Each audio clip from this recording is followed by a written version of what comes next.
Oh, there you are. So, how's it going? Let's uh, let's just get right down to it. So we're continuing talking about the area model using limits, using our sigma notation, trying to get a little, maybe a little deeper, a little more variety in our problems, a little more maybe perhaps complicated problems. But the basic idea is that we're going to use limits to figure this whole thing out. And so what we're doing is we're just making a bunch of rectangles. This is the height of the rectangle, just to recap. This is the width of the rectangle. Okay, and so we take a bunch of heights and widths and we add them all up, and we make sure that we have so many boxes that we eliminate all the error as we go. Okay, the width of the boxes is based on the interval. Okay, b minus a, that's how wide the interval is, divided by n, being the number of boxes. Okay, um, what we do is we start at our endpoint and we just add, little increments of our delta x. I kind of maybe think of increments as we go. So nothing new as we go through. A reminder, though, of course, if we do b minus a over n and n gets really, really big, whatever b minus a is divided by really, really big, this is 0. So what we're doing is we're taking a bunch of heights, multiplying by 0, adding them up, but we're ending up with an area, and that's the beauty of the limit force. So without much further delay, let's try a problem or two. Okay? So as we're doing a problem, we want to find out how much area is under the curve of x squared plus 5 from x equals 1 to x equals 3. So let's first figure out what delta x is. Delta x is b minus a over n, which is 3 minus 1 over n, which is, I think, 2 over n. Okay? And the c sub I, in this case, is going to be my starting number. And we've been dealing with 0 so far, 0 to whatever, but now we've got a number. So it's going to be 1 plus 2i over n. Okay?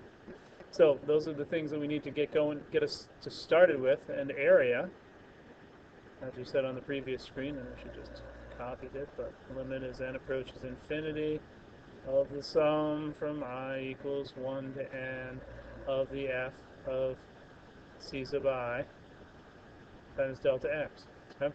Well, let's make that work. So we're looking at the limit as n approaches infinity of the sum from I equals 1 to n. I'm going to probably stop writing that. The f of c sub I means take c sub I, which is this thing, plug it in here. So we're going to end up with 1 plus 2i over n squared plus 5. That's a 5. Times delta x, which is 2 over n. Okay, so we got to work with this a little bit. We work our way through. We're going to first, let's do the limit. Let's get the 2 out of n, 2 over n. We know that's a constant, so let's just get that out of our way for right now, and we'll bring it back in a little later. Of the sum. Let's expand out this 1 plus 2i over n squared. So remember the trick is square the first term, 1. Square the last term, that's going to be 4i squared over n squared. If I multiply the 2 together, I get 2i over n. Double it, I get 4i over n. So that's my middle term. Okay, if you don't like that method, you can always do 1 plus 2i over n times 1 plus 2i over n, FOIL it out, and you'll get the same thing. And then we still have the plus 5. Okay? So, we're looking at the limit as n approaches infinity. I'm going to do a couple things this time. I'm going to do the little breaking it into pieces. 2 over n times the sum of the 6's, think about where that came from, plus 4 over n times the sum of the i's, plus 4 over n squared times the sum of the I squareds. Okay? Everybody good so far? Just in case you forgot, 5 plus 1 is 6. That's where that came from. All right, so at this point we've got everything so we can go back to our formulas. That's a nice thing. And I think I might, at the same time as I go through the formulas, I might distribute that 2 over n, and it'll save me sort of a step, and we've done enough of that distributing through that we should be okay. So this is going to become 2 over n. Sum of the 6's is 6n. Plus, this is going to become 8 over n squared. The sum of the i's is n plus 1 over 2.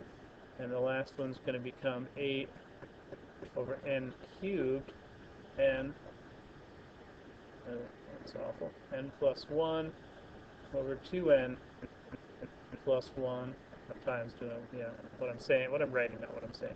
Okay, so that's all of that piece. Little penmanship work. So we've got everything back in. So I think at this point we can start to make this look nice. This whole first thing, 2 over n times 6n, I think turns into 12. Okay.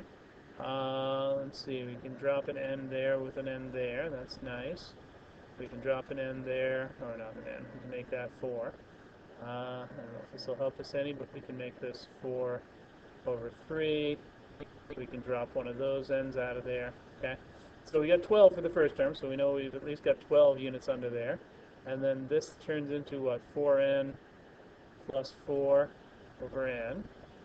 This whole thing here, and let's see. Remember, this thing here is every single time 2n squared plus 3n plus 1. So multiplying that by 4, we're going to end up with 8n squared plus 12n plus 4 all over the bottom. I've got a 3 there, right? All over 3n squared. And remember, even though I didn't write it, we're still taking the limit as n approaches infinity. Okay? So we can do that now, I think. I think we've got all our horizontal limits. So we've got 12 is the limit of 12. 4n plus 4 over n, that's going to, if we take the horizontal asymptote approach, reduce down to 4. 8n squared over 3n squared is going to reduce down to 8 thirds. So now we've got the task of making it into something that we can live with. How many thirds are there? So I got 36 thirds plus 12 thirds. Right, 36 divided by 3 is 12. 12 divided by 3 is 4. Plus 8 thirds. So 12 and 8 is 20. 20 and 36 is 56 thirds. And 56 thirds. And that, my friends, is how much area is underneath the curve x squared plus 5 from 1 to 3. Okay, so x squared plus 5 looks sort of like this. There's 1, there's 3. Okay. That's how much area there's. 56 there. It's a process. A lot of places to make little mistakes, but the same sort of thing as we go. We're going to do one more that's maybe a touch more difficult, skosh more difficult, and we'll see what happens, okay? Same story, though. Start out with what's delta x. Delta x is b minus a over n, which is 2 over n. C sub I, start at the negative 1, plus 2i over n. Okay? Set up my little formula. It's going to be the area is the limit as n approaches infinity of the sum of the f of c sub I, which I might as well, let's erase, like this. Then the f of negative 1 plus 2i over n times 2 over n. Okay? So then we're going to do this out. So let's see what's going on here. There I am. I'm going to end up with, and I'm still doing the limit. Sorry, I'm being lazy. Of the sum of the, here I can do it now. Negative 1 plus 2i over n squared minus negative 1 plus 2i over n cubed times all of that times 2 over n. And I should have pulled the 2 over n way out in the front early on like I did last time. I'll do that in the next. Oh my god, it's like hieroglyphics if you looked unaware. Alright, so let's try to improve my penmanship. The limit as n approaches infinity of 2 over n times, alright, so we're looking at the sum. We've got to square, expand that out. Negative 1 squared is 1. Inside I get negative 4i, or negative 2i over n, so double it, I get negative 4i over n, and the last I get plus 4i squared over n squared. Squared, believe it or not. Okay? So that's expanding out this one. And then we're going to go minus, and oh my god, we're going to have to do a Pascal's triangle thing. I think what I'm going to do is I'm going to pause for a brief second, fill in the Pascal's triangle part, and then come back. You won't even know I'm gone because it'll be that quick. Okay? And then I'll explain what's going on.